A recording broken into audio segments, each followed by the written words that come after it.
Hi friends, welcome back to my channel. ఈరోజు గోధుమ అటుకులతోటి కొంచెం పాయసం చేస్తున్నాను లక్ష్మీదేవికి.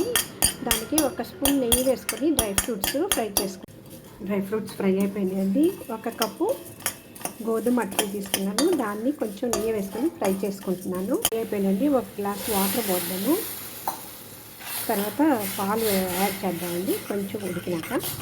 ఇప్పుడు 1 గ్లాసు పాలు యాడ్ చేస్తున్నాను, కాచిన పాలు. ఇప్పుడు బెల్లం కరిగించుకున్నది, 1 కప్పు బెల్లం కరిగించుకున్నది యాడ్ చేస్తున్నానండి పాయసానికి. అడుగంటకుండా కలబెట్టుకుంటూ ఉండాలండి. సో రెడీ అయిపోయింది. 1 పొంగు వస్తే చాలు.